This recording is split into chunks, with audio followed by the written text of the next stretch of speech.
Studio One News. Follow for latest updates. Link in description.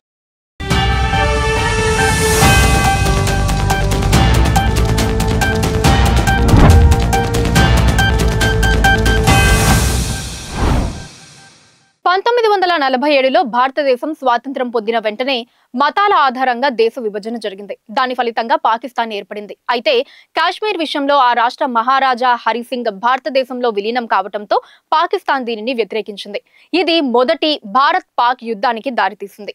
ఈ యుద్ధంలో భారత సైన్యం విజయవంతంగా కాశ్మీర్ ను రక్షించగలిగింది. కానీ సమస్య పూర్తిగా పరిష్కారం అయిపోలేదు. 1947 నుంచి 48 యుద్ధం. పాకిస్తాన్ అనధికారికంగా ఆక్రమిత కాశ్మీర్లోకి తన సైన్యాన్ని ప్రవేశపెట్టింది. భారతదేశం ప్రతిస్పందనగా సైన్యం పంపి యుద్ధంలో భాగంగా యుద్ధ విరామానికి వచ్చాయి. భారత పరిపాలనలో ఒక భాగం, పాకిస్తాన్ ఆక్రమిత భాగం POK. 1965 యుద్ధం. పాకిస్తాన్ ఆపరేషన్ జిబ్రాల్టర్ పేరుతో ఉగ్రవాదులను కాశ్మీర్లోకి పంపింది.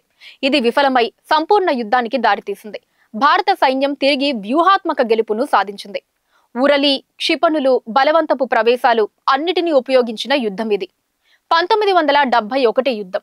ఇది తూర్పు పాకిస్తాన్, ఈ రోజు బంగ్లాదేశ్ ప్రజలపై పాకిస్తాన్ సైన్యం అమానుషమైన దాడులు జరపడంతో చోటు చేసుకుంది. భారత్ మానవ హక్కుల పరిరక్షణ పేరుతో తూర్పు పాకిస్తాన్ కు మద్దతుగా యుద్ధంలోకి దిగింది. ఈ యుద్ధంలో పాకిస్తాన్ ఘోర ఓటమి చెంది 90,000 మంది సైనికులు లొంగిపోయారు. బంగ్లాదేశ్ స్వతంత్ర దేశంగా ఆవిర్భవించింది. 1999 కార్గిల్ యుద్ధం. పాకిస్తాన్ సైన్యం ముజాహుద్దీన్ వేషంలో LOC దాటి కార్గిల్ పర్వతాల్లో స్థావరాలు ఏర్పరిచింది. భారత సైన్యం క్లిష్టమైన పర్వత ప్రాంతాల్లో పోరాడి వాటిని తిరిగి స్వాధీనం చేసుకుంది.